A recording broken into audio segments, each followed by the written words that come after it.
Good morning.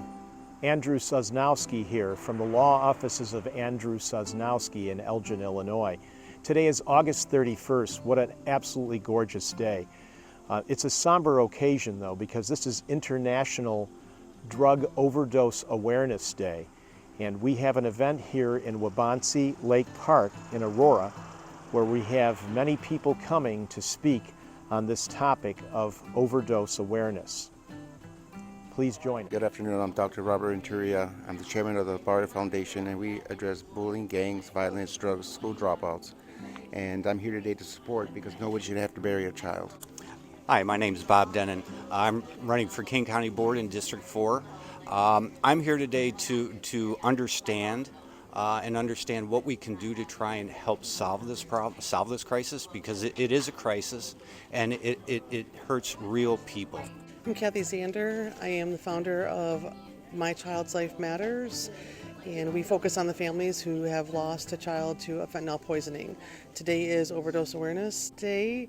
We have a hard time calling it overdose, especially when fentanyl is involved. It is a fentanyl poisoning, which should be followed up with a drug-induced homicide charge.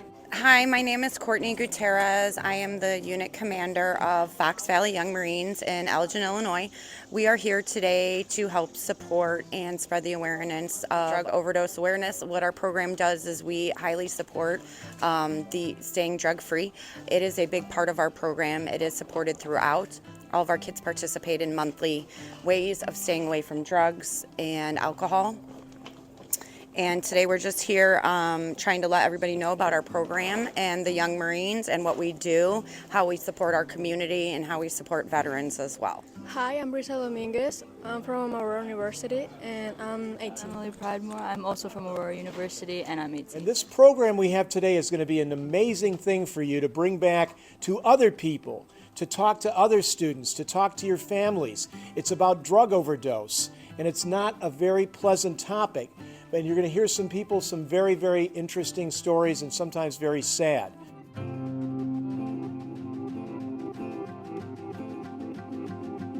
Rob Russell, these are all criminal justice students, so they may want to be you someday. Maybe so, yeah. Lord knows we have to train the future, right? We don't do that. The students here.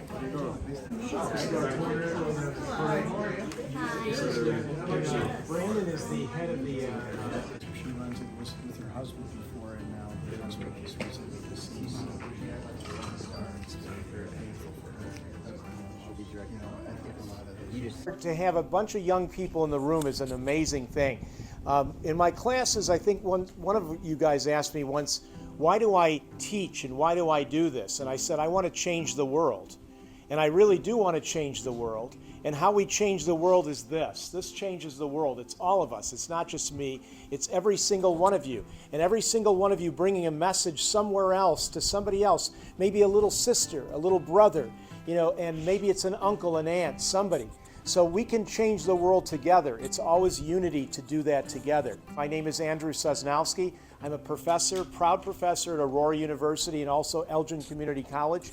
We have Aurora University and Elgin Community College speakers here today, as well as some other very special guests. I want to introduce you to an organization that is really big in the Fox Valley, and the name of that organization is the Young Marines. So I have a young man up here who's going to say a few words and tell you, because you see these people in uniform, and what a great sight, is it not? Let's give them an applause. What a great sight to see young people in Army uniforms here, because we know we're going to be safe. We know that the future of our country is in young people, and they're going to tell you a little bit about their organization and what they do. Get to know them, get to know each other. Thank you, sir. Hello, everyone. My name is Young Marine Sergeant Bishop. I'm here with the Fox Valley Young Marines, as Mr. Sosnowski said. And the Young Marines is a national youth organization that is nonprofit from ages 8 to 18. Our core values are leadership, teamwork, and discipline. We focus on community service and veterans projects such as luncheons and parades. We do DDR, which is drug demand reduction, which focuses on keeping kids and people off the streets and drug-free. Thank you. And here's my friend. Come on up and speak and tell us a little about. This is Sandra, and she's one of the head of the Young Marines.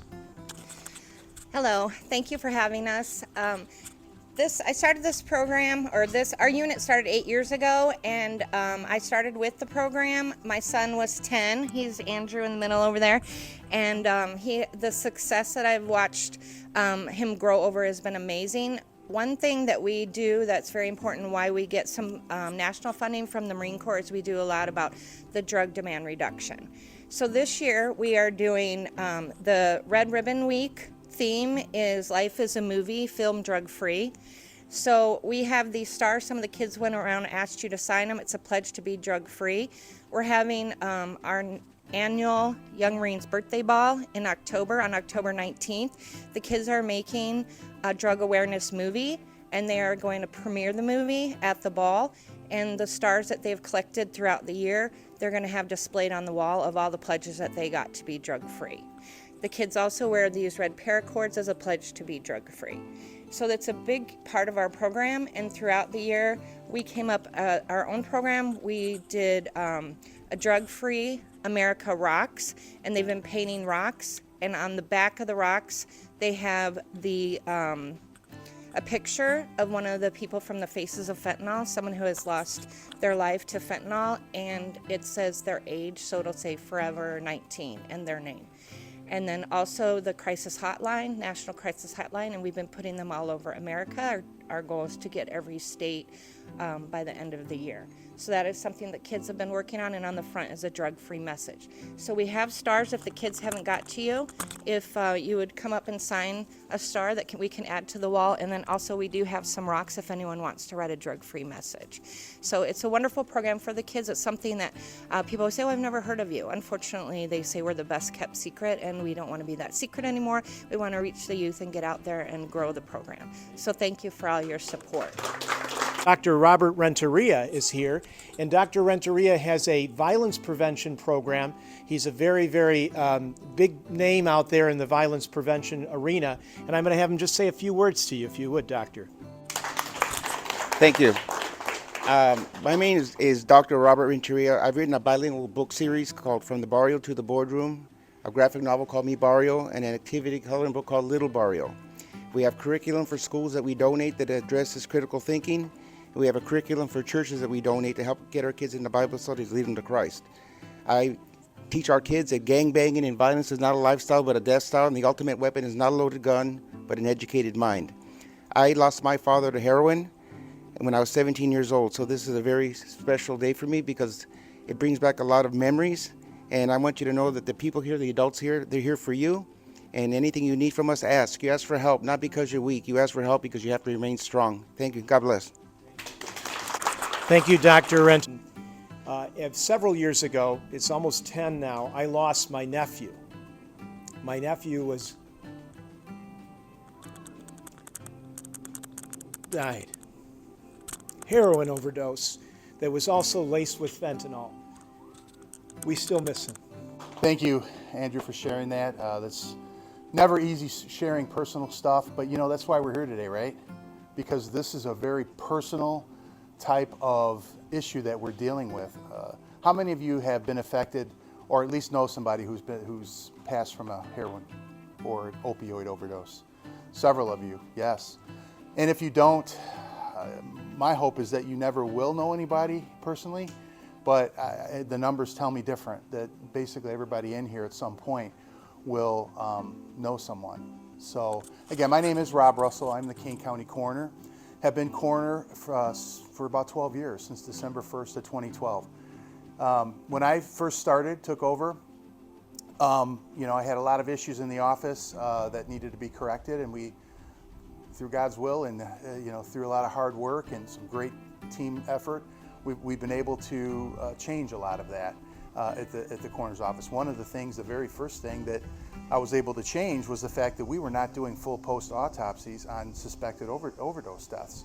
Now, some of you may be like, well, that doesn't really mean a lot to me, but from many different perspectives, it does. To me, an autopsy is nothing more than a post-life surgery, and it is done very tastefully, it's done very professionally, and it is needed on sometimes in order to establish a cause and a manner of death. That's why it is at my disposal to make that happen if necessary.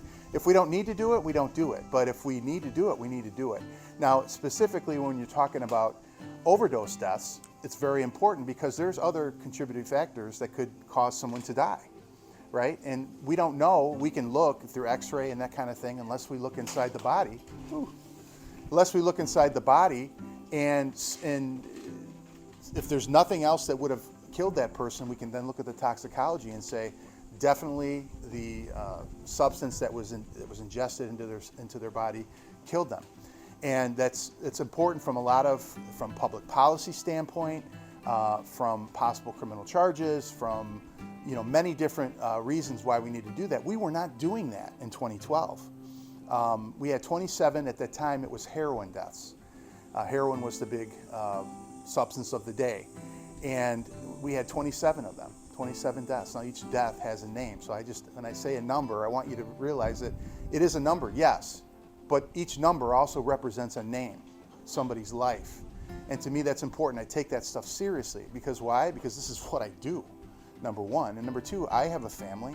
I'm the last of 8 kids. I have 4 children of my own. I got 4 grandchildren. I understand people care about their families, and if they care half as much as I do, then any amount that is needed to make that correct needs to happen. So it's not just a financial issue for me. But I want to talk about a story, first of all, a story I heard long time ago. It was some people were walking along the side of a beach, and they saw all of these starfish everywhere. I mean, just over. And there was a guy walking along, and he'd pick one up and he'd throw it into the ocean. Millions of them, I don't know, tens of thousands, maybe hundreds of thousands, maybe millions of them, I don't know. But he was walking around picking them up and throwing them back in. And so the people are like, what is he doing? Why is he doing that? And, so they walked up to him and said, sir, what are you doing? He said, well, I'm picking them up because if I don't, they're going to dry out and they're going to die.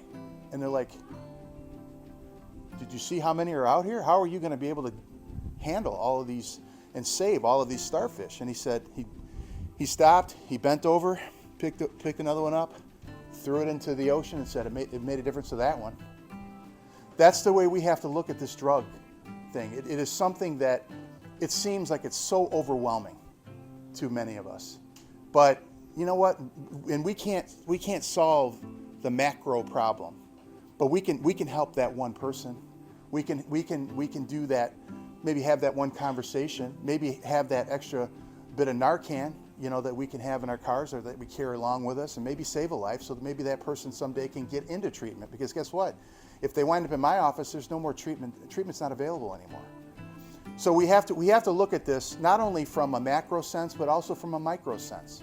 That we do what we can do. And if we continue to do that, I think collectively, if we all had that mentality, I think that we will make a difference. And I can tell you that, like I said, heroin was the drug of the day back in 2012.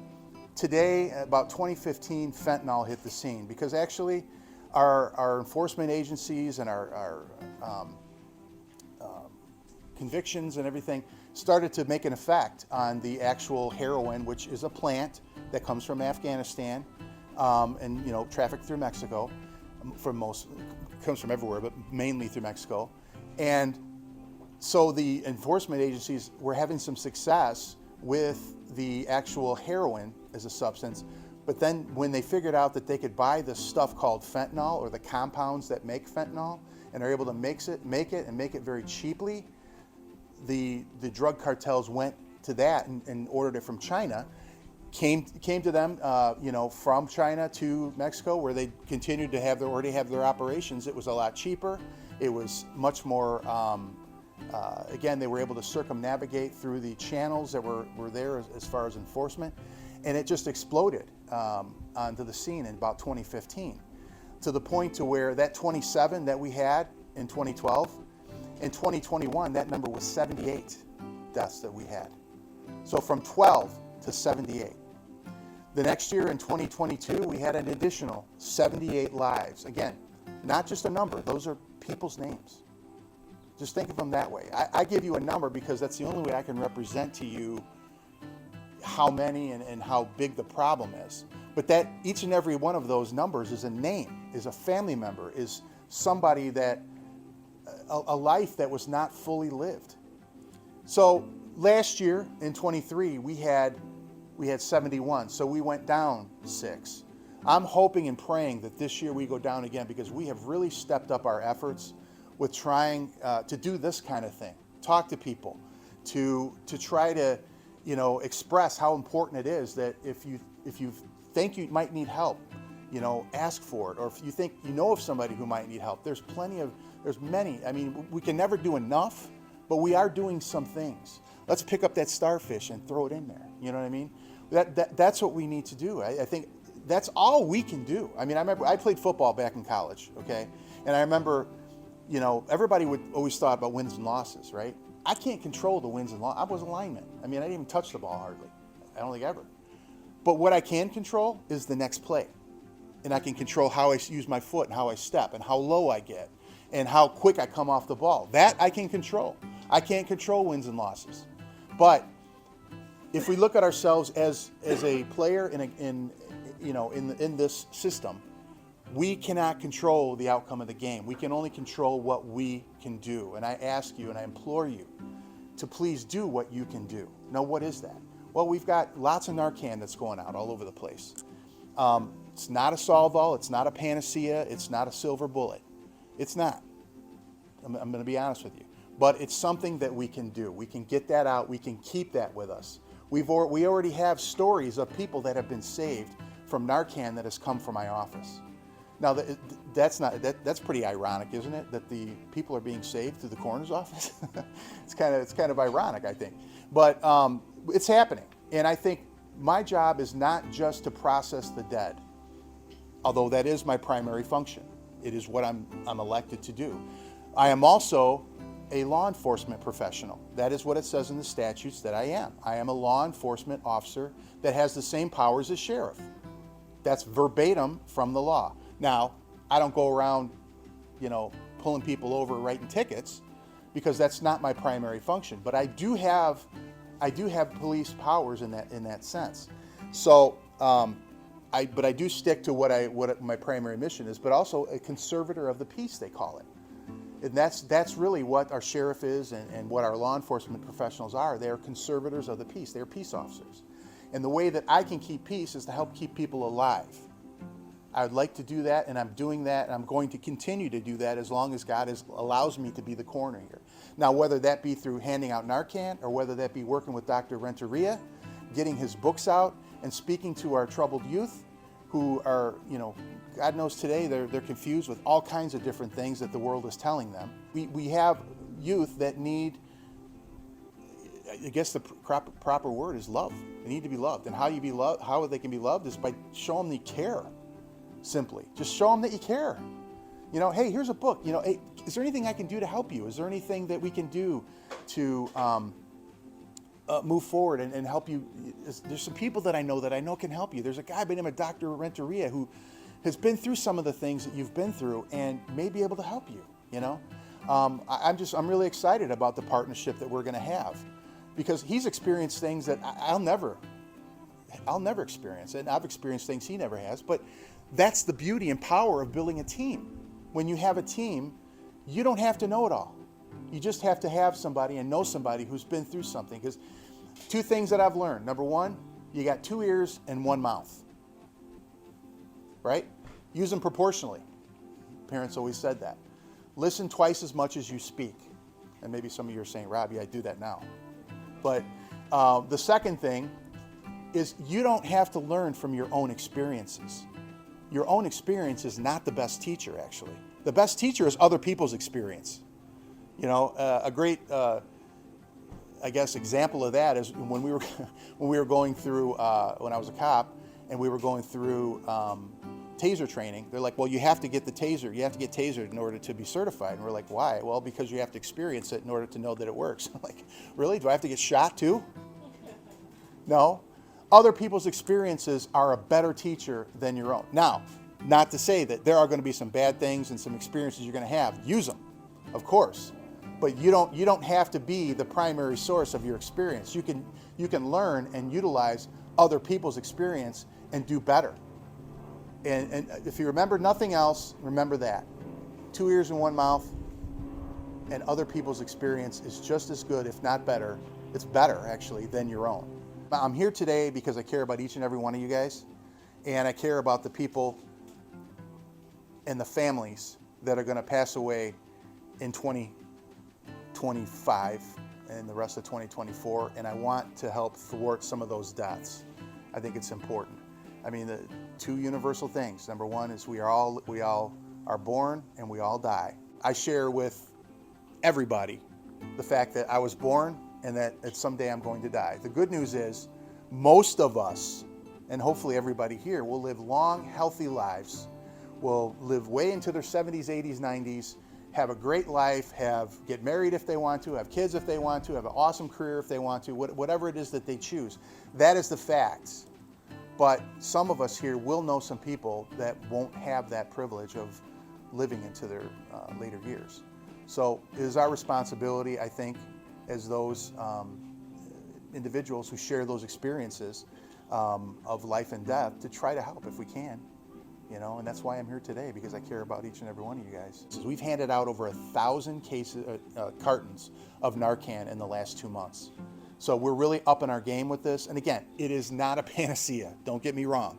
It will not solve the problem, but it will help that one starfish, and that starfish has value. That one has value. You can get it basically anywhere. You can buy it in, if you can't get it for free somewhere, you can get it in any pharmacy, but we offer it for free.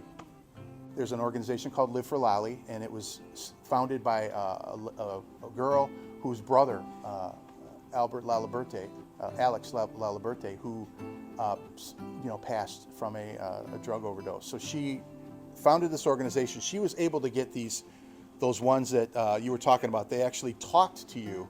You pulled it out and it said, okay, put it on somebody's leg and hold it for 10 seconds. And it was kind of like the pens, the EpiPens. It was kind of like that, and it actually talked to you. I was able to get, I forget how many, 2,000-3,000 of them, gave them to the health department. So at that point, because we didn't really have as much, but through my connections with Live for Lolly, we were able to get some to the health department, and some of it went out, most of it went out to there. And then the nasal became available. It became much cheaper, and so we started using the nasal. The nasal, there's 2 per pack. You get a little box, and there's 2 per pack. And it has a little plunger. It just kind of looks like this, with a thing to put your nose in it. Put your nose in it, poof, and push that thing hard, and then wait and see. Most of the time, the people will come around. And now with the fentanyl today, it's very strong, so you might have to use 2, but use the one. Call 911 after you do the first one. That's the very important step, in between. And as the rescue squad is coming, if you see them still not coming around, you can use the other one up the other nostril, and hopefully that will be enough to bring them around. Get to know Coroner Russell. He's got a lot of good things to say. And the good news for you, the question we had from the audience about the Narcan is we are going to be trained today in using Narcan. So we do have the health department coming, and everybody who leaves here today will go home with some Narcan. So they're going to give out free Narcan today, and they're going to show you how to administer that. And it is life-saving, like the coroner did say. It is one of those drugs that is only used for opioids. So if somebody's overdosing on another drug, it's not going to work. But opioids are very, very strong today, very, very utilized in many of the drug communities. And it would work if somebody's overdosing on the opioids. Oh yeah, the other thing is about the law. So if you are using this and you administer it incorrectly, there's what's called the Good Samaritan law. You're not going to get sued. You're not going to get in a situation where you will have civil liability for doing something wrong. So if you are trying to help someone, it's called the Good Samaritan law, and you're not going to get any kind of legal liability as a result of that, which is a great thing, because it encourages people then to try to help. If you're saying, well, I don't know how to use this, it's like CPR. Well, I don't know how to use this. If you're administering CPR or any kind of life-saving principles, and you do it incorrectly, you're not going to have any civil liability and, of course, no criminal liability. Without any other further ado, I'm going to have another speaker to tell you some things today. It's a friend of mine as well, who I got to know through an organization called My Child's Life Matters. Her name is Kathy Zander, and I had the privilege of speaking at her event, or maybe a month and a half or so ago, in DuPage County. You know, if we can plant the seed with you and you can bring it out to somewhere else, we are saving lives by doing this. You never know what's going to happen. And if any of you in this area here today want to have another training or do something else, I know some people are Aurora University, some are Elgin Community College. We can also do more work for you there. This is not the end, this is the beginning.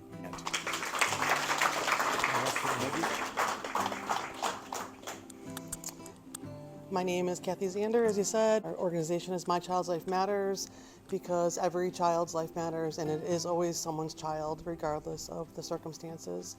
Back in 2016, my son made a choice to snort a line of cocaine, which his best friend had spiked with fentanyl.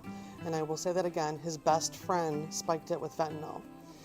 His best friend went on to kill 2 other people that we know of. So when you lose your child, one of the things that you do is you have to go through a timeline and you have to try to figure out what happened, and it takes years and years and years to happen, and you find out who. We're better detectives than sometimes the detectives themselves are, because that emotional bond, you have to figure out what happened.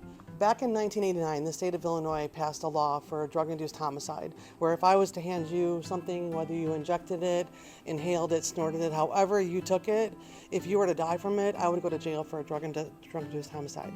We don't use that law. So this kid right now is out in Carbondale, Illinois, in a college campus, and that's where he is still doing the same thing repeatedly over and over and over. We have fought effortlessly in DuPage County to try to make a difference. Unfortunately, this is everywhere.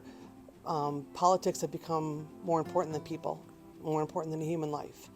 I'm not alone when I say this. So the thing that people don't understand, and I was telling John this earlier, is that when you lose your child or someone close to you, the ripple effects that it does to the families afterwards is devastating. Marriages, you get divorced. I think that's like 93% of marriages get divorced. Family members start fighting with each other, they're blaming each other, and it destroys the whole entire family. We missed the mark on that, and we jumped in and we tried to help the kids that were addicted, and we weren't paying attention to what was going on with the families, with the moms that were committing suicide and the families that were suffering in silence. So that's what we focus on now, is we are boots on the ground, helping the families, trying to get the families to come out and talk openly and not be ashamed of what happened. My son made a stupid choice to snort a line of cocaine, and I can stand here at the age of 54 and tell you, when I was in my 20s, I snorted a line of cocaine. It shouldn't be a death sentence. He should have learned from his mistake. He didn't have to die from that.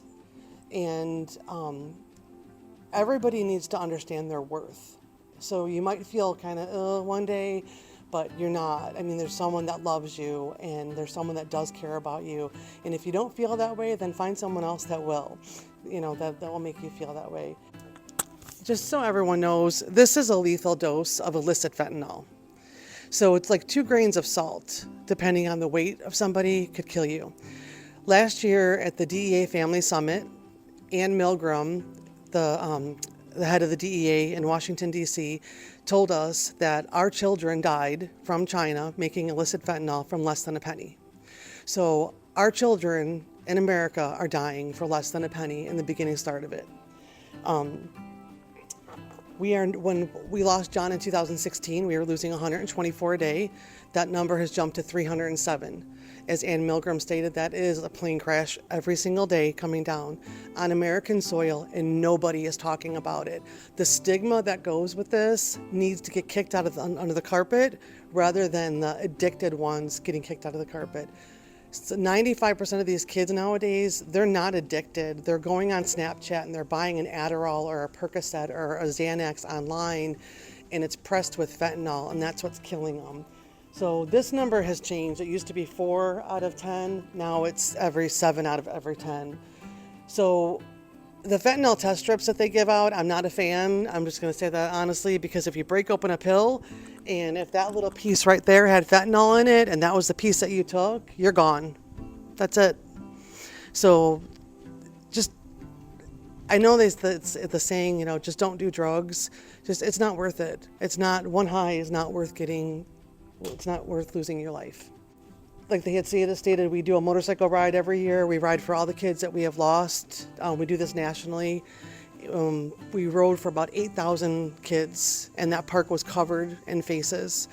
I'm a very firm believer that we have to put faces and humanize what fentanyl has really done to our country.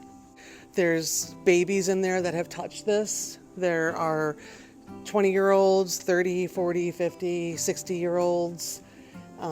It doesn't discriminate. It doesn't discriminate by your age, by your race, by your financial status. It doesn't discriminate. McHenry is a red county, and they had the biggest fentanyl seizure in McHenry. And I said to her on My Child's Life Matters, I said, that's astounding, and I'm so happy that law enforcement was able to seize all that fentanyl. But now I'm really paranoid about what they haven't seized. And we should all be thinking about that. We should fear what we don't know. We don't know what's here, and we don't know who's here in Kane County. And so, you know, she's been fighting this battle in DuPage County for the last 8 years since her son passed away, and she's now a resident here. And I feel a lot safer having somebody like Kathy in my backyard now, who's going out there to educate and to embolden people pushing back on this issue. There should be that bag filled with all those victims. We were gonna put a few of the pictures up, and she said, no, Linda, because I don't want another mom to see someone else's kid up there and not have their child displayed, because their life mattered too. And so she's absolutely right. You know, even though we don't know these people, they are our brothers and sisters, and we are tasked here on earth to be our brother's keeper, our sister's keeper. And so if there's one thing that you do in life, I think it is to get involved and to show your humanity to somebody else. And one other thing I wanted to point out too, when we were talking, I met Kathy out in March, and she sat down with me and her late husband. She just lost her husband, Rob, who Rob was a fierce fighter for drug-induced homicide, and he wanted to go out and change the world, and I think he did. I really think that he changed a lot of people's hearts and minds and got people motivated and activated. And I think that Rob's probably now looking down at you, Kathy, in heaven, and he's giving you a round of applause, because this is the fight of your lifetime, and now you're taking this on your own. But we just want you to know that you're not alone, because we're going to be with you, okay? I will tell you that my husband said fentanyl is a weapon of mass destruction, and unfortunately we do not call it an overdose, we call it a poison. So these kids are being poisoned for less than a penny. So like, I know you talked about like how the drug-induced homicide thing was passed like in the 19-something, so this would have been before like 2016. Mm-hmm. Were you trying to say that that rule isn't applicable in the location that it happened? I don't really know how to say this the right way. The only way that I could say it is the cases are cherry-picked on which ones they're gonna charge. So if it's gonna take some effort, it's gonna take a lot of investigation. They're just going to be accidental overdose, done, close the case, we're done. So I will tell you that probably 90% of the moms that I talk to, they know who the drug dealers are, and they follow them, and they know where they're at, and they're still doing the same thing. And this is 8 years later.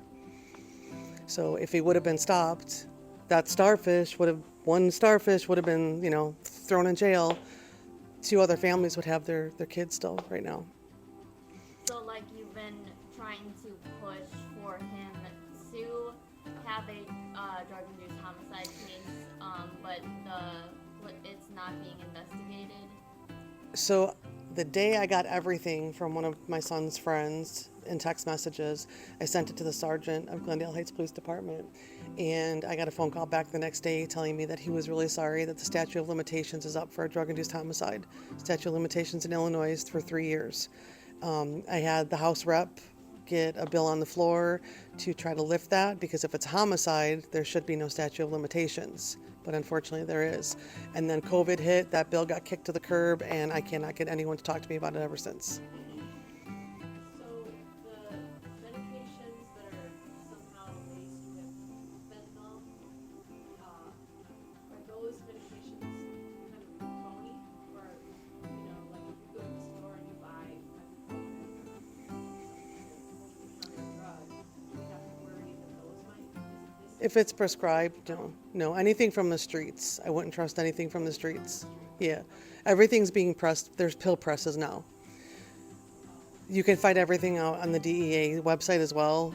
We have some information on our Facebook page as well, but there's pill presses, and they can press just a little bit of that fentanyl in there, and that's it. I have a question, and we've talked about this a lot because we've talked with many different people who have an overdose, but why do they lace it with fentanyl? What is the goal? What is The goal is to get them addicted, because once the withdrawals, I mean, he can attest, once the next day when the withdrawals start coming, they're going to want more. And then they're addicted. So, but they're not pharmacists, they're not doctors, and they don't know the person's weight, they don't know their tolerance. Instead of kind of like, oops, instead of having a recurrent client, They don't have to worry about a reoccurring client. I mean, we're in America. I mean, we can never get enough of anything, you know? Yeah, and to clarify that, yes, somebody asked me, why would you want to kill, or why they put this in there? Why would you want to kill your, because they're not trying to. The problem is that what you're saying is that they're not chemists. This is not regulated. So it may be this much fentanyl, they think it's this much, and it winds up being this much fentanyl. Or, maybe they make a batch of a bunch like this and then they use it. A lot of times too, people use and then they go into rehab and then they come out and then they think that they can utilize the same amount that they used before, but fentanyl is so much more strong that that amount may not have killed them here, but it kills them here. We're talking about like somehow someone like touching it, like not necessarily taking a drug and being affected by fentanyl. So how would that work? The people that I've known, their babies had touched the table, or their grandkids have touched the table, and then they put their hands in their mouth. I can attest to that. Sure, go ahead. We actually had a case here in Kane County where a young person, I believe in their 20s, overdosed. They were saved at the house, went to the hospital. At the hospital, the mom, somebody called and said, hey, the cops are coming over, can you clean this up? There was a 14-year-old at the home who was cleaning it up, overdosed and died. That is a true story. Thank you all for having me.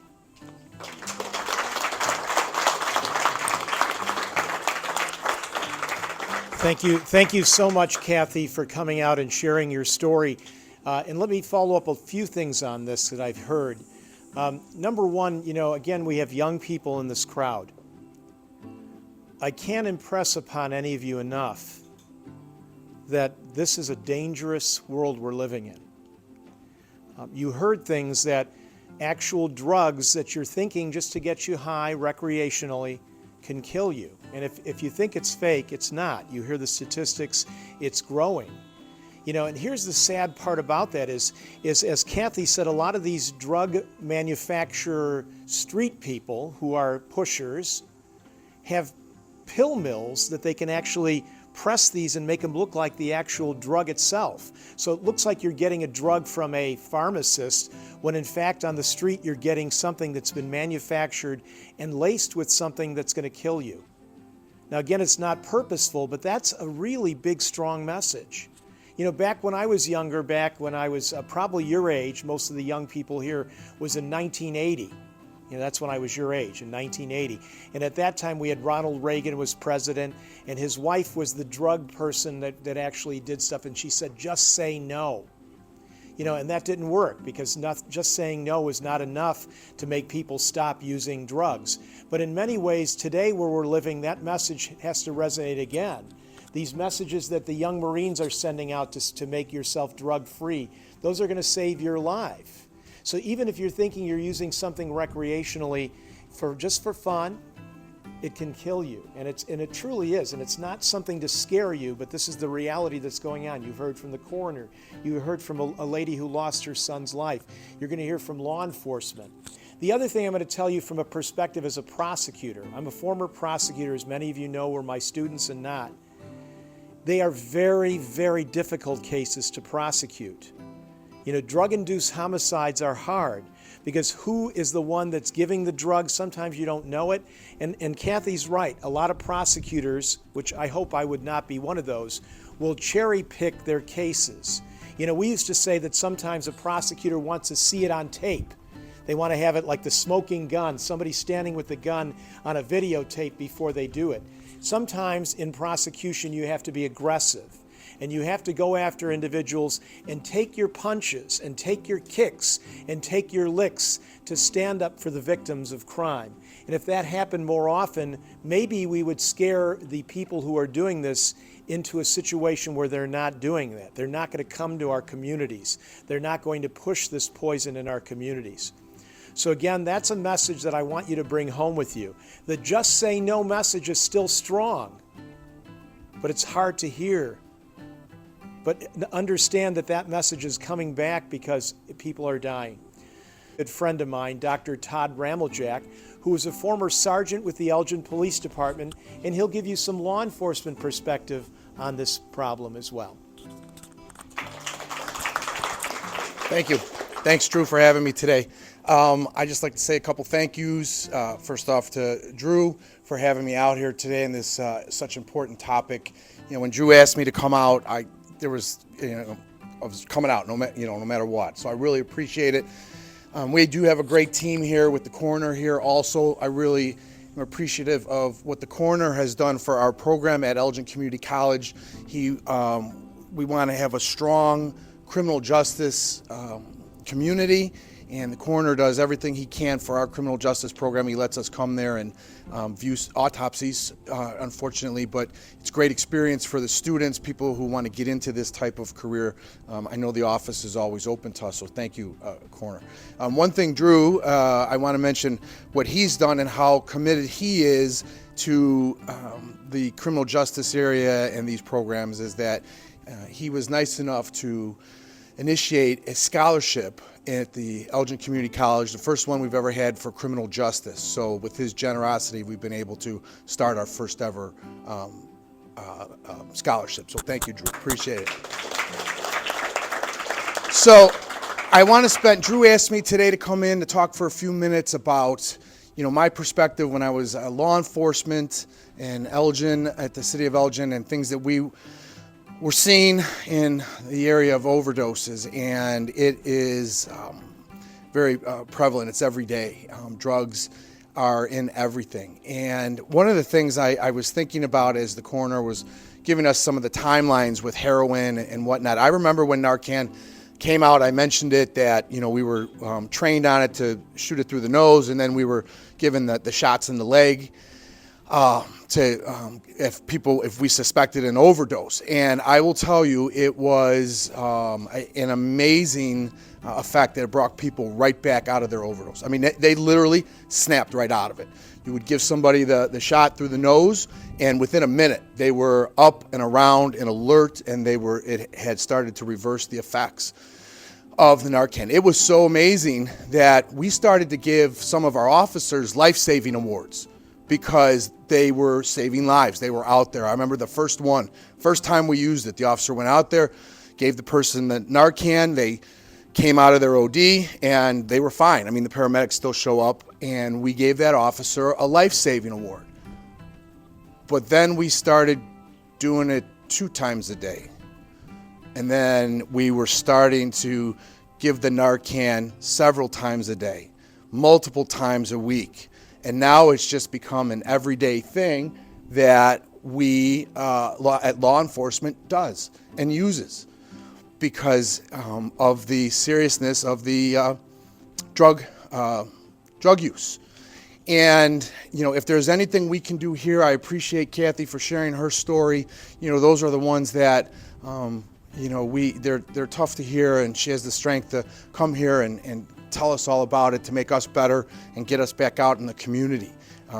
The story that the coroner mentioned about the starfish, that must be a law enforcement thing, because I remember that back in the day, Mr. Coroner. I know that story real well. And when you go into law enforcement, you can't have this attitude of, well, I don't know the person, I'll do whatever I can. I mean, you are doing that for the family. You have to be in there, and you have to give it everything that you can in order to help families in closure, with some of these things. There are some horrible stories. I mean, I have plenty of stories where, unfortunately, someone, has died with the needle in their arm.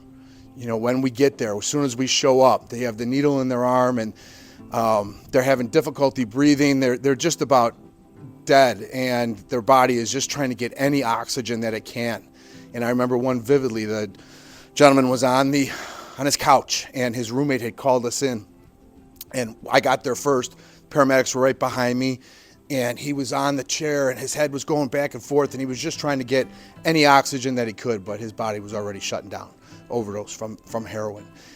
We were talking about the Narcan. We want to use that Narcan to save someone's life and give them another chance at life. What we were finding out when Narcan was first coming out, and the next couple of years, is they were having Narcan parties. What they would do is kind of like the designated driver. They would have one person who wasn't going to shoot heroin, but everybody else was shooting heroin, and if somebody was going they were ODing, that person would come in and give them a shot of the Narcan. So that was, that's not, we saved a life, but that wasn't the purpose of the Narcan, you know what I mean? Not to have somebody be the designated Narcan person for this. There's just so many tragic stories. One of the things we try to do as law enforcement, we want to help. A lot of times people don't call us because when it comes to drugs, they're afraid that they're going to get in trouble. Now, I don't know the year of this law, but I know that it had changed back. If you OD'd and you had a needle with drugs in it, law enforcement would prosecute you. You'd be a felony. And, any type of heroin, cocaine, you would be prosecuted. Well, the law changed because we wanted people to call us when they were ODing so that nobody would get arrested. The law changed so no one would get arrested if, we get there and they have a syringe full of heroin or something or whatever they have. Because we wanted people to call the paramedics just so that we could, try to make sure that we try to help someone's life. One of the tragic stories that I know of is we had a young lady, and she was passed out. She OD'd in the bathroom in a mini mall, in a convenience store. So we get there, the paramedics get there, they bring her to the hospital. I go to talk to her. Her name's Elaine. I'm a supervisor at the time. Just try to talk to Elaine, see what happens, make sure everything's okay. She says she's fine. We get there, or we're at the hospital. 2 to 3 hours later, the hospital releases her. I don't know much about the treatment after an OD. I guess they, maybe check to make sure your vital signs. And so the hospital does their thing. She's doing fine. She leaves. What she ends up doing is she goes to Chicago. She prostitutes herself to get more money to buy more drugs. She buys more drugs. She ODs in the bathtub in her house when she was back at her house. So that's the second time in one day. Go back there. The paramedics bring her back to the hospital. They go through their protocol again to treat her. They treat her for her OD. She goes back to Chicago. She prostitutes herself again, comes back and with more heroin, and this third time is when her body had enough and she had passed. She had passed in her bedroom. She went into her bedroom. Her parents went to check on her, and she had been deceased, with it. So just a tragic story, 3 times in one day. We can make a difference with everything that we're doing here. There are struggles in the law enforcement community because, as I had mentioned, drugs and the law enforcement community, they don't talk to us. That's why it's so important for friends and family to stay involved in people's lives who might be at risk for trying drugs even for one time. I have a friend of mine, her daughter is 11, and she wanted to do a project on vaping. She was in 5th grade. She wanted to do it on vaping. So she asked me to get her a vape. So I checked with mom and everything, and it was all good. I had some fake one, there was just the shell of it. So I give it to her, and she does a project. She gets an A on the project because she had a prop and everything like that. Well, we're FaceTiming one day, and I noticed she has it in her fingers, and she's twirling it around. And I'm like, I'll tell you right now, that thing better be in the garbage in less than 10 seconds, or else we're going to have a problem with this. She thought it was cool. And a lot of times the younger people, when they go, they think it's cool. They want to try it. Maybe they're friends. They get peer pressure from it and whatnot. And you have to stay on top of it. As a big brother, big sister, as a parent, an aunt, uncle, friend, whoever it is. You need to stay, if children, especially the young children, I have too many stories of young people dying with needles in their arms. We had another gentleman who had been deceased for several weeks. And when you're shooting up as much as you are, your veins can't take it. You can only shoot up so much. So he had died, and he had probably been deceased about 3 weeks. He had the needle in his foot, because that was just a spot where he was able to inject it. A lot of times we talk, I don't know the city offhand, but it's in the Pacific Northwest. They had decriminalized small amounts of heroin and cocaine. They call for personal use. I think they were kind of figuring, hey, maybe, if we know it's going out there, we know who's buying it or whatever. Well, that was about 2 years ago. They found that their overdose rate has really skyrocketed.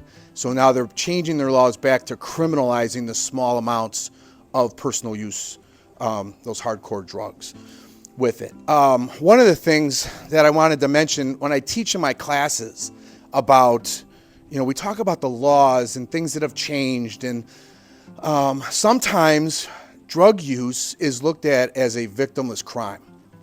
And I think when we talk about today, the stories that we have and the hands that went up when we all asked, do we know someone or do we have someone in our lives that, have been affected by the use of drugs? It's not a victimless crime. And when we get that mentality out of, whoever it is, politicians' minds, or, we come down on these drug dealers that are doing this stuff, and we have, great people in our community like the Coroner and Mr. Sosnowski, fighting for these types of things. When we realize that it's not just a victimless crime, it's not just somebody, it's their choice to go do the drugs. I think we can really make more strides to making sure things and stories like this don't happen again. There are some great stories with the Narcan where we did save someone's life and they did change their life around. They realized that they got a second chance at life because of all the Narcan that's out there, being able to help people with it. Those are the great stories. Those are the ones that we want to tell more of so that we can, spread the word out there, hopefully prevent someone from doing it or repeating it like Elaine in my previous story. I don't know, does anybody have any questions for me as a police officer? I've been retired a couple years, but go ahead. What if you deal with somebody who you treat that you apprehend them and you help them, give them, and then they say, I don't want your help. But you clearly see they need your help. Yeah, we can only, so the question is, how do we help someone, who doesn't want our help? We as the police, we have resources. We're first responders, so we can bring them to the hospital. We can, provide them literature. We can connect them with services at the police department through social workers, through the social services division. We can get them into rehab. There's only so much I can do. If I see them again on the street, I maybe would try to talk to them again. And, you keep fighting that fight. You don't give up. Unfortunately, sometimes you don't see them again. It's a big world. But if I see them again or we deal with it again, if I have to, if there's an arrestable offense in there to get them into rehab once they get into the county jail, with it. That might be an avenue. I mean, I'm not arresting people just to arrest them. Obviously, it's just if there's probable cause. But I will do anything I have to if it means, me personally as law enforcement, I would see somebody down the street and I would see them before. I would try to, maybe stop and just say, hey, Joe, how are you? What's going on? Anything? It depends on what their relationship with law enforcement was. Sometimes they didn't like the police. Sometimes they could care less. They didn't want me anywhere near them. They wouldn't talk to me at all. Other times, maybe somebody would have a few words, and if there was something, I'd just say, hey, listen, if there's anything I could do for you, let me know. Hopefully I answered your question. There was somebody else. Go ahead. Yeah. Yeah.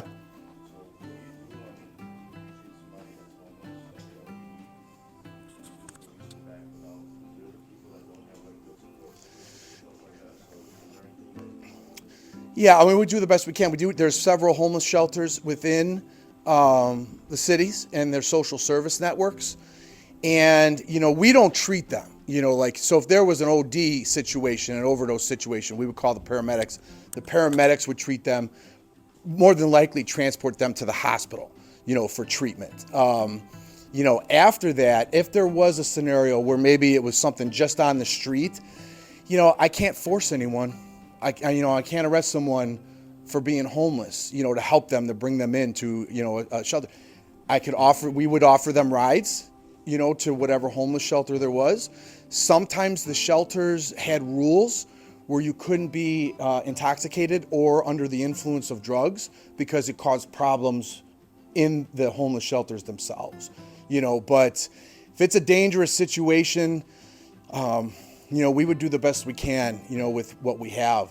Unfortunately, sometimes they didn't want our help, Did I answer your question? Oh, yeah. I saw somebody, like 3 cops, where it was some parking. Yeah. This morning, I saw like 3 of them put their hands on a homeless person. Right. I was wondering, who's probably going to go to jail.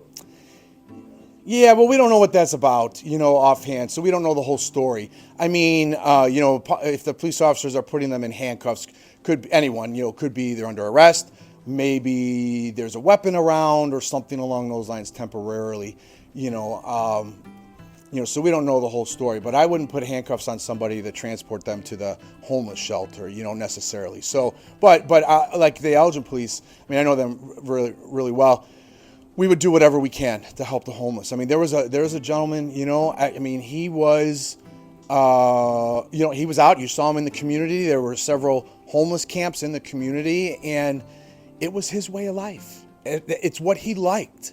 He liked it. Not for any other reason, that he wanted to live free that way, and he didn't want to do anything else. That was what he wanted to do.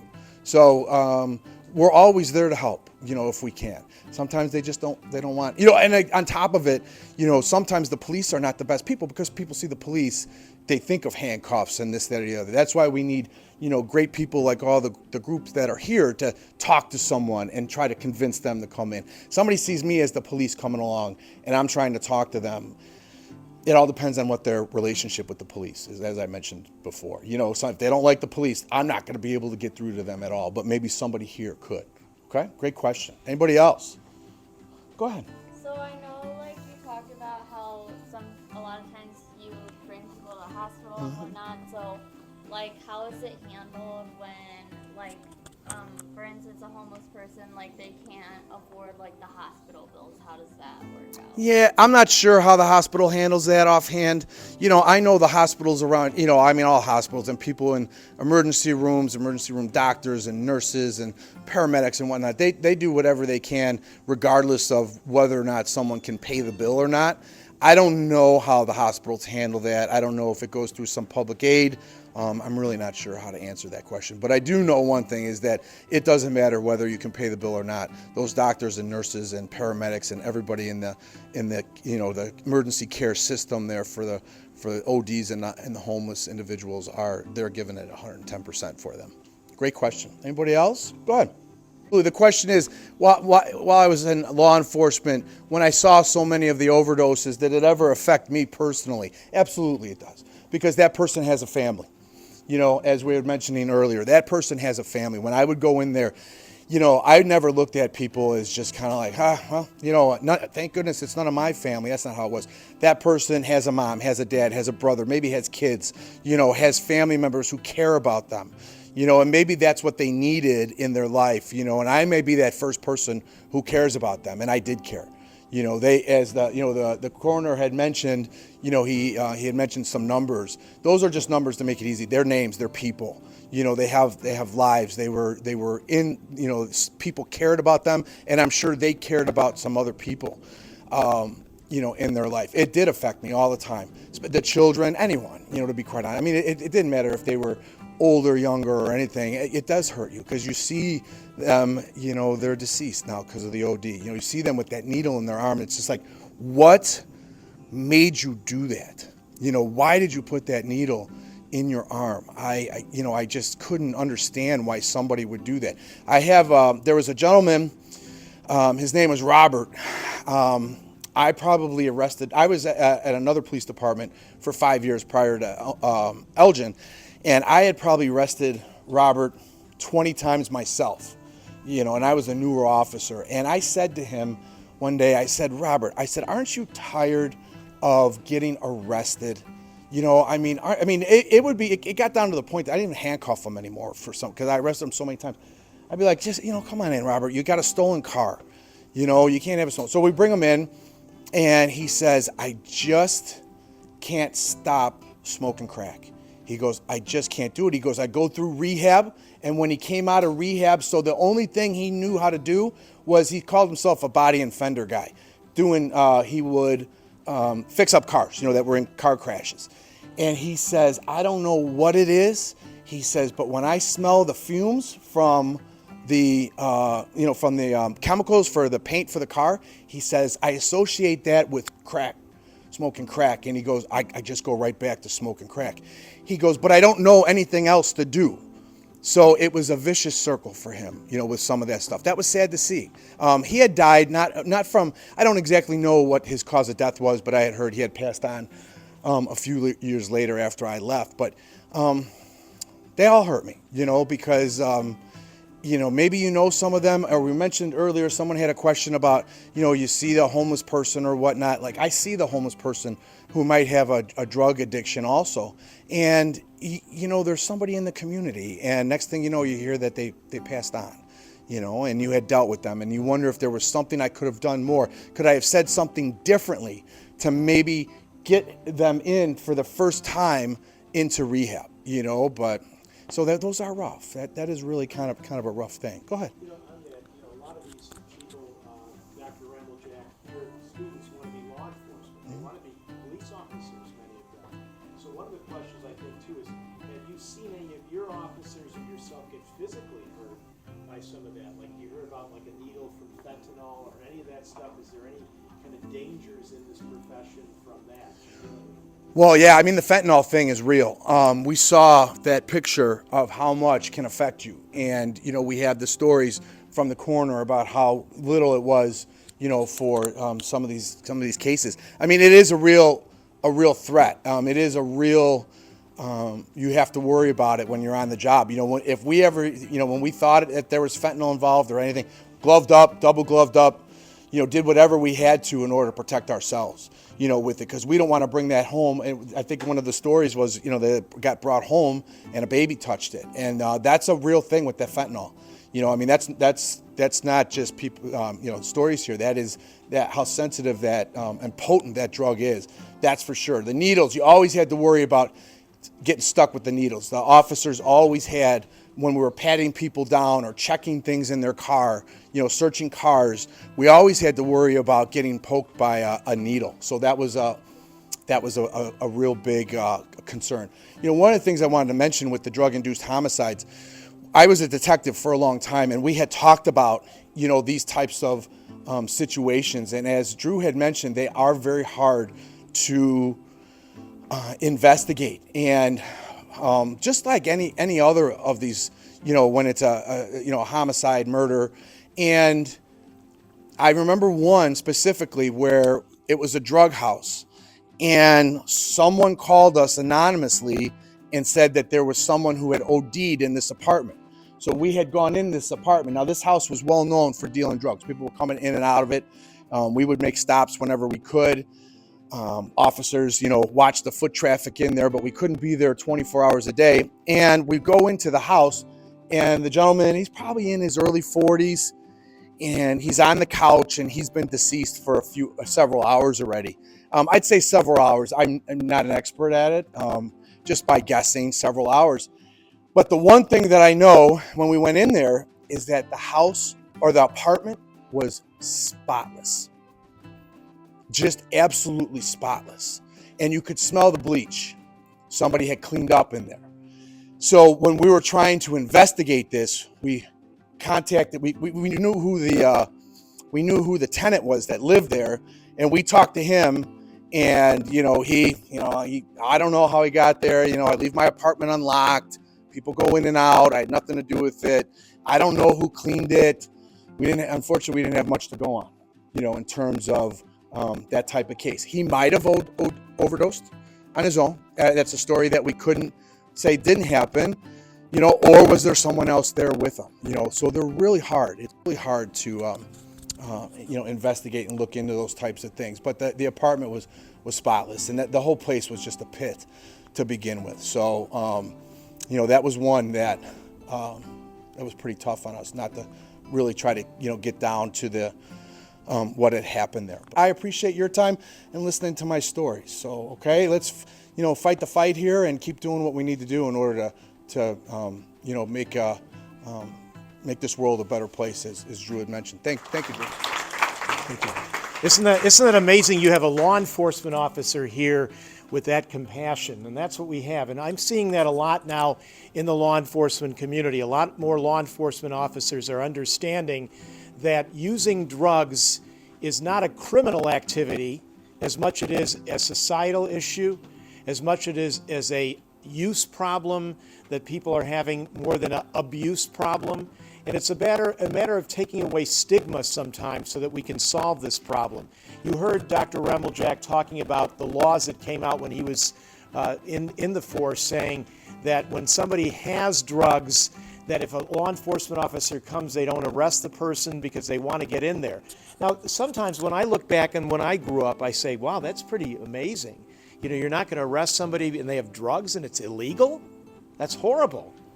But as you begin to look at the problems that we're facing with this and saving people's lives and doing the right thing, those laws are protecting citizens. And it's all about protecting citizens. It's not about locking people up necessarily. Sometimes they have to be locked up, and we want to find the ones that are the most egregious offenders that are polluting poisoning our children and our families. But by the same token, we have to look at this as a use problem, and there's people using this substance and just trying to do it for recreational purposes, whether you agree with that or not, and are getting killed. And with that in mind, I'm going to bring up Sharon Cabrera, who's a friend of mine from the health department here in Kane County, the Kane County Health Department. You've been waiting for her to speak because she has a present for all of you, and that present is Narcan. And she's going to talk about administering Narcan and how to do that properly and how to use it so that if you ever, God forbid, are in a situation where that comes up, you know how to do it. I have 2 Narcans in my cabinet at home. I have 2 bottles of that in my cabinet at home, and I think Sharon gave me both of those. So she's going to let you come out of here today with one of those, and she's going to tell you how to use it. So without any further ado, here is Sharon Cabrera from the Health Department. Good afternoon, everyone. My name is Sharon Cabrera. Like Andrew said, I'm with the Kane County Health Department. I'm their substance use prevention specialist, and pretty much what that means is that I run the state granted opioid prevention program that through opioid settlement funds from all the lawsuits, they use that money to give back to local governments and nonprofits to give out free Narcan for all the state of Illinois. So it's really nice, and other things too. Now, I'm gonna be doing the Narcan training. Now, normally it would be like in a classroom setting or like a presentation setting with a board and everything, but since we don't have that, I'm just gonna probably read the slides. All right, so some learning objectives are to understand the opioid crisis, predominantly from Kane County, I have statistics for, but if you go online for DuPage County and everything like that, they have everything, or like Will County. And then learning how to identify and respond to an opioid overdose, and then learning how to administer naloxone. But the brand that we carry at the health department is Narcan, just because we think nasal is just easier for everyone, and it's so much faster. So opioids are natural or synthetic substances that act on the brain. Historically, they were prescribed by medical professionals, but throughout the years, people realized that they felt good off these medications, and unfortunately, the more illicit use and then the illegal manufacturing started. And opioids are normally risky because if you feel those positive feelings of like relief of pain and everything, you're at a higher risk for misuse or dependency. Now, some common examples of opioids that are prescribed daily to people are codeine, OxyContin, Vicodin, morphine, fentanyl, methadone, and the list goes on. Now, heroin is one of those synthetic opioids that are normally made in labs and stuff like that. Fun fact, morphine is considered the purest form of opioid, and that's one of the strongest ones, one that we always tell people to be most careful about because it's so potent. Now, fentanyl is actually 100 times more potent than morphine. And then there's other types of these synthetic opioids. Now, carfentanyls, those are about 50 times more potent than fentanyl. So just think about it. All these synthetic drugs are really intense. This opioid epidemic kind of started, opioids have been around forever, but it really spiked around the 90s and early 2000s when there was like this huge boom. They were really prescribing, especially OxyContin, to everyone for any type of ailment when they really didn't need that potent of a medication. And so people slowly started to realize that a lot of people were coming back to the doctor's offices being like, hey, I need more medication. Like, I still don't feel good. I don't feel good without the medication either now. And doctors weren't aware, so they just kept prescribing. But then around mid-2000s, that's when doctors were finally like, oh my gosh, all our patients are pretty much hooked on these medications. So that's when they started cutting back, cutting down, not prescribing as much. But the problem then was that everyone that was already on these medications got immediately shut down. So a lot of them unfortunately had to go out onto streets or find other ways to find these drugs, and most of the time they're illegally manufactured out there. And then around 2014, 15, 16, that's when fentanyl really became popular. It was showing up everywhere, and then that's when you see rates of heroin use actually start going down because people started finding easier ways to like get high. And then unfortunately now in this era, fentanyl is probably at an all-time high. The rate of fentanyl use doesn't really seem to be going down in more recent trends and graphs, unfortunately, but yes, heroin is at an all-time low right now, and unfortunately we don't know what it'll look like in the next couple of years because of how everything's evolving. So for Illinois, in 2022 there were 3,261 fatalities in Illinois due to opioids. That's an 8.2% increase from 2021 and a 3,341% increase from 2013.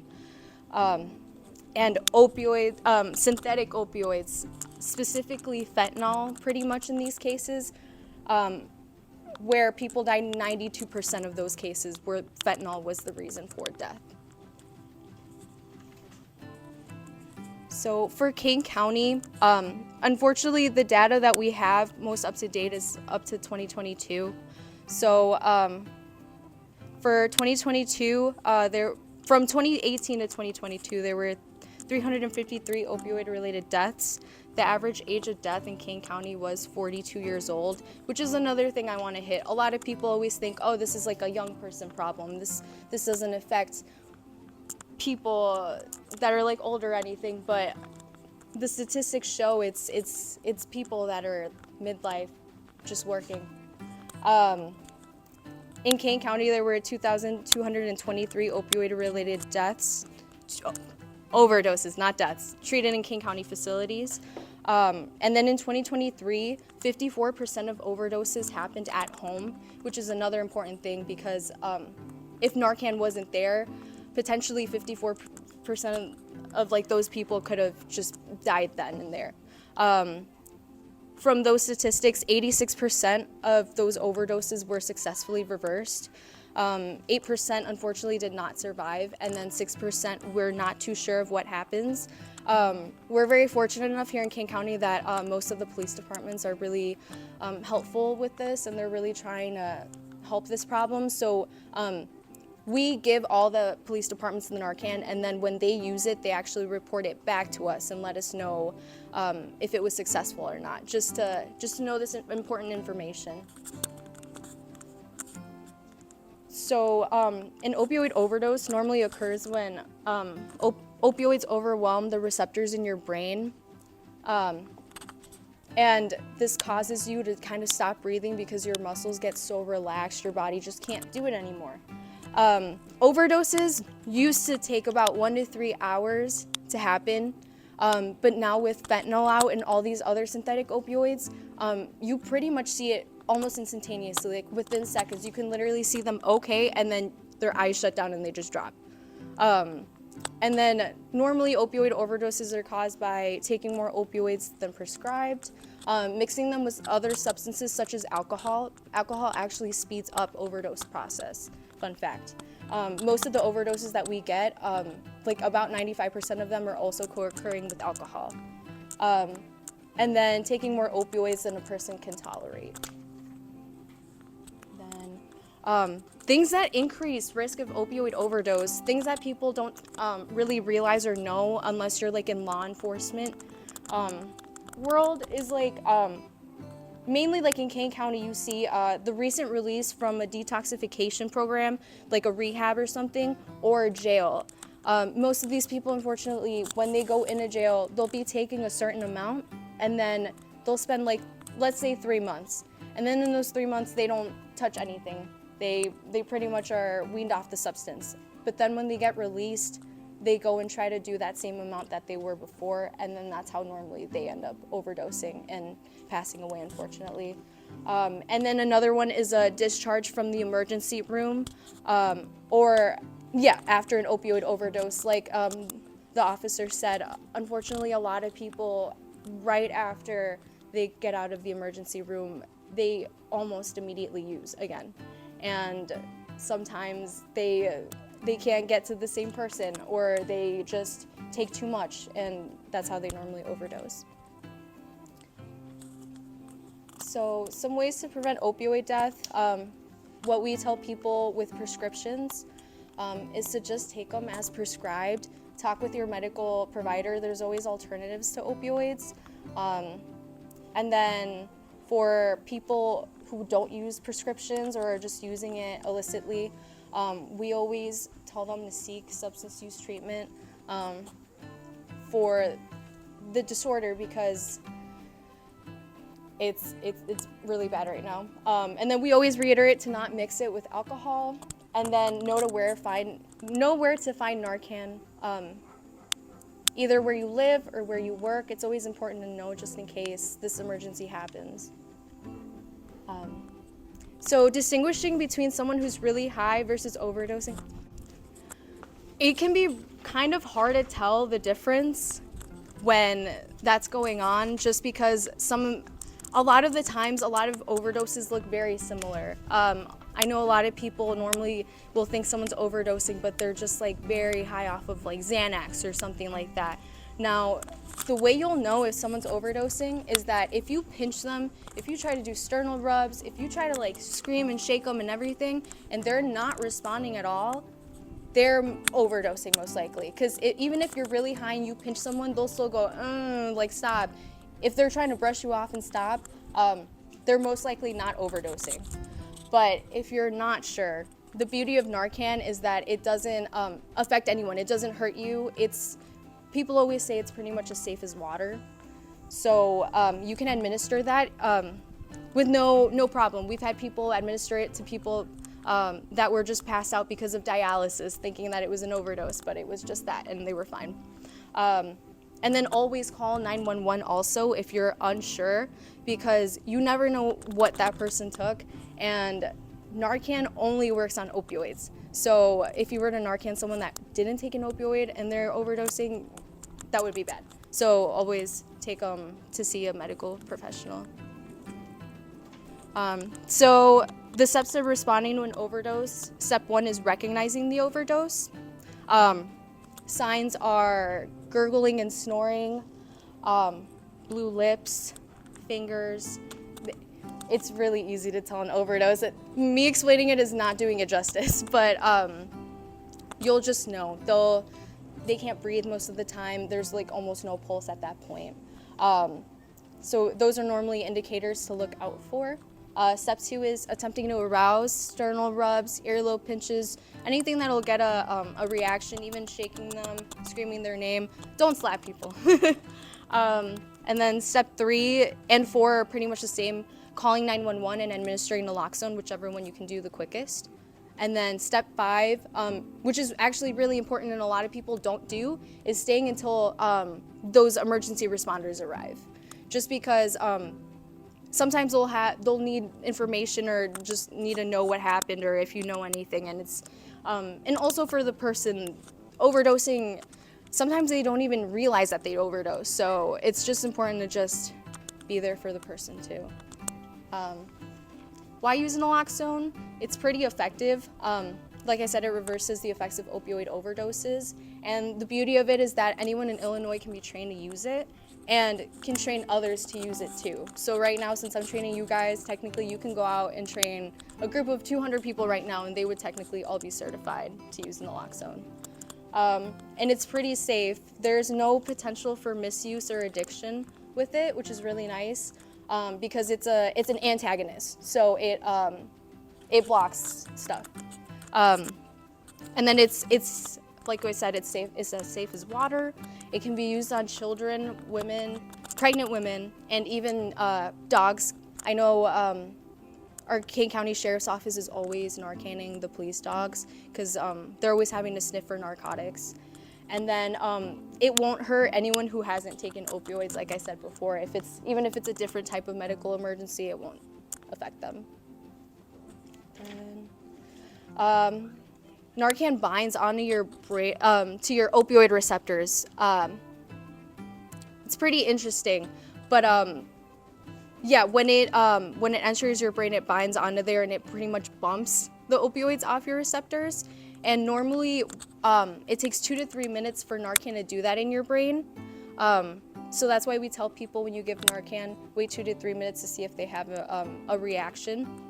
Now, the thing is though, Narcan only lasts for about 30 minutes to 120 minutes. So that's why we tell people to always go to the hospital or seek emergency treatment, because you can potentially fall back into an overdose. And that's what a lot of people don't know. And then, like I said earlier, unfortunately, Narcan only works on opioids. So if someone's overdosing on like cocaine or methamphetamine, I don't even know if you can really do that, but it won't reverse it unless it has fentanyl in it, like that. Right, ignore the video part, but now I'll show you how to use Narcan. The new revamped Narcan that they're making now for the general public that you'll see around distributed looks like this. It's a really big box, but inside there's 2 of these type of plungers in there. And the nice thing about it is that if you do decide to keep your Narcan in the box, all the instructions are on the back on how to use it and how to respond to that opioid emergency. Now, if you don't have the box anymore and you only have the plungers with you, really nice thing about these is that they also come with instructions on the inside. So they guide you through it. There's also pictures on there, so if someone can't read, they can at least like see the pictures and know what to do or how to respond to that, which I think is amazing because people need to know. Now, when you're in that opioid emergency, let's pretend there's someone laying right here, and they're unresponding. They're not responding. They're looking blue. They're making gurgling or snoring sounds. They're not responding to you doing their sternal rubs, the shakes, everything. So if they're not already on the ground, you want to make sure they're lying flat on their back. Now, you'll open up that first plunger in the pack, and then you'll put it up their nose up to when your finger is touching their nostril and their lip, as far as you can get it. And then it's one firm spray. You don't want to prime it because then you use all the product. It's just one spray like that. And then it's a mist. And then after you spray that, of course, wait 2 to 3 minutes to see if there's some type of reaction or response. If there isn't, go ahead and open up that second nozzle and spray it in the other nostril, just in case if there's anything blocking. And then after that, if they do respond, you want to make sure you put them into the recovery position. Now, the recovery position is just 2 arms like that under the neck, and then the leg that's facing the sky goes over, so it looks like they're just tucked in like that. And that position pretty much helps them avoid choking on their vomit, just to help them breathe a little bit better. But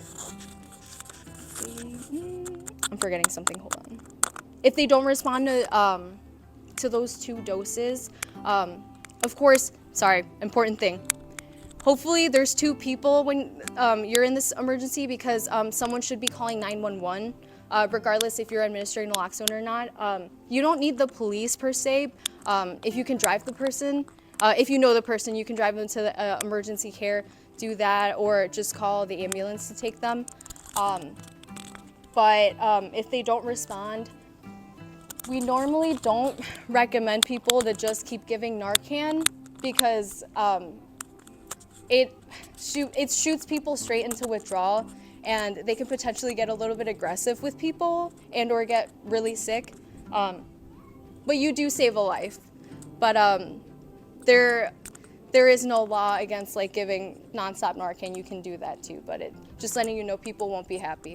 So if none of that works, EMS is taking a really long time, no one's showing up. If you guys don't know CPR yet, I highly recommend you guys to take a CPR class. They are free throughout the county. They're always happening at the hospitals, at the libraries. A lot of places offer them for free, just so you know. Because if they don't respond to that and it's taking a really long time, we recommend people to start CPR. Now, you don't have to do rescue breathing, because a lot of CPR classes show that if you keep pumping, oxygen keeps flowing through for about 13 more minutes after the emergency starts. So that'll give it a little bit more time. But if you know the person, go ahead and give them rescue breathing, especially if you don't have another person, because doing compressions for a long time is very draining. So after administering naloxone, like I said earlier, try to stay as long as possible, or until help arrives at least. If the person is responsive, they'll most likely be confused and not even possibly remember overdosing. All we can really do is just explain to them what happened, especially if you saw it happen, or if you just found them. Just let them know what's going on, where they are. The person will be most likely experiencing withdrawal symptoms, depending on who it is. One warning we always give people, because of that, a lot, like I said earlier, a lot of people, when you bring them back, unfortunately, will be swinging, fighting, or even throwing up. So when we tell people to actually, when we put them in the recovery position, face them away from you, just in case that happens. All we can really do also is just discourage them from taking more drugs. and try to comfort the person. One of the things that I feel like a lot of people don't want to carry Narcan or don't want to help because they're scared of liability issues, or what if this person tries to sue me or gets mad and like comes after me. We're luckily protected. Illinois has a lot of really good laws that protect us from a lot of from helping people just in general. So it's not on here, but the drug overdose prevention program law actually is the whole reason why organizations and the general public and so many people can just go ahead and just start administering naloxone and carrying and training and stuff like that. So you're protected under that law. I know that there's new laws. I can't remember if it's like Alex's law or something. It's relating to this, but we'll just call it the General Illinois Good Samaritan Law, because when I ask my police officer friends, they also don't remember. But it pretty much states, and is especially for people, for younger people or just people that are afraid of the police. If someone calls 911 or takes a person to an emergency room for a potentially fatal OD, they can't be prosecuted or charged for having drugs, drug paraphernalia, or being under the influence of those said drugs. And that same protection applies to the overdose victim. Now, the law does not protect against people who decide to drive while under the influence of those drugs. So we always tell people, don't drive. Call an Uber, call someone else, to the ambulance at least, to get the person to get help, because unfortunately a lot of people just get dumped at hospitals, and then medical staff doesn't know what to do with them. And then they'll treat them for something completely unrelated, and then by that point they unfortunately pass away because they don't know what's going on.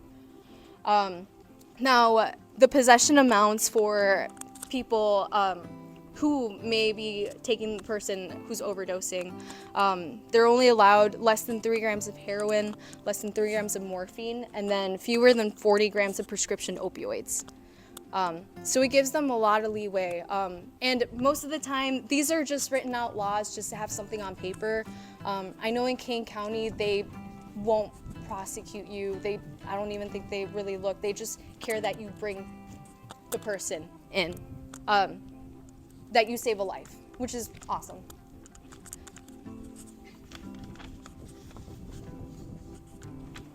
Right. So storage instructions for the Narcan. Other things that I always get, can you keep Narcan in your car? We have found that Narcan leaks sometimes, but since we get it for free here in Illinois, I always just tell people if it leaks or if it's not, if you notice that it looks wonky, just go get another one from a local health department or another nonprofit organization, or even here in Kane County, we have the Coroner's office also has it. Most of our government buildings have them. We tell people to try to store it in its original packaging just to keep it away from the sunlight, or if you can't, just keep it in a bag.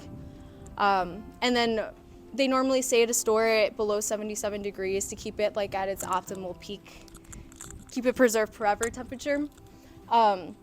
But you are allowed to bring it out in the cold and in the heat. Just as long as it's not constantly in those temperatures, it's fine.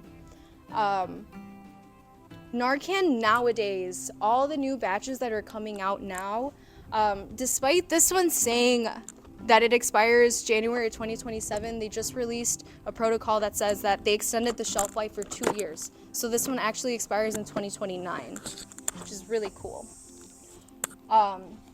So it has a really long shelf life. But the beauty of Narcan too is that since it has that great shelf life, there has actually been studies on Narcan from 1999, and it is still 90% effective today. So even if you only have expired Narcan on you, you can keep giving it. Use it, because it'll still work. But the only thing that we tell people is that since we don't really know how it works with like in the plastic, you may just need more doses of Narcan in case of that emergency. All right. And then we just actually created this new website called www.overdoseinfo.org, and I think it's amazing. It has every single resource that you could ever want to find for opioids. It has every single treatment center in the county. It has stuff for not just like people who are using opioids to get help, but also for medical professionals. We have a whole page for police officers, how to deal with it, help for everyone. Like it's amazing. Information, local data. There's this great new thing that we launched called Atlas. You can actually see where, not hotspots, but like where overdoses are happening. Just like really important information about what's going on in the county.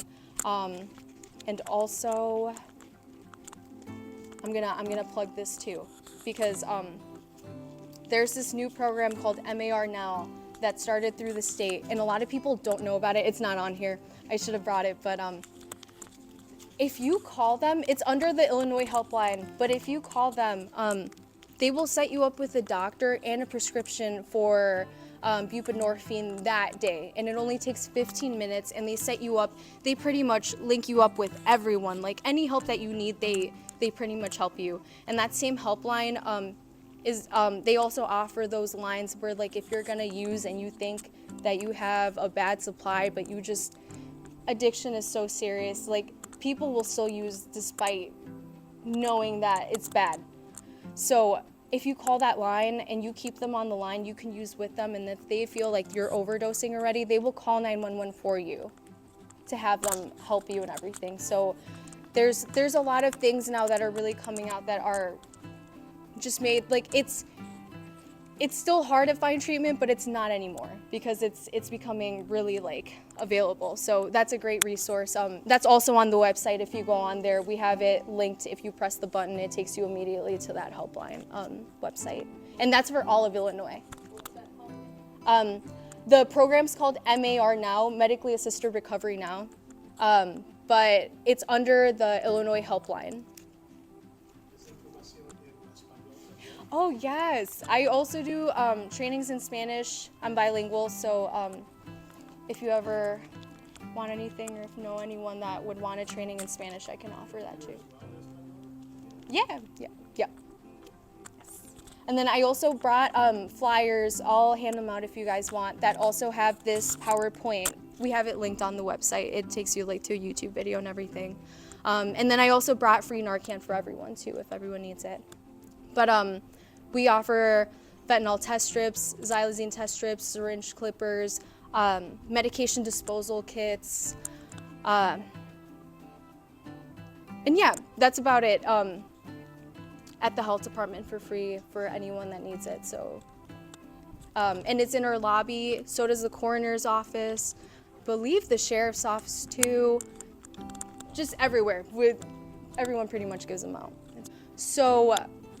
One huge thing right now is stigmatizing language, and just the fact that unfortunately a lot of people associate opioid use with just heroin, and they'll use the normal slang terms, like junkie or addict or abuser or something like that, when it's in reality a lot of these people are just get hooked from like medications that they got from a back surgery or something like that, and unfortunately it just spirals out of control. So we just want to like destigmatize everything.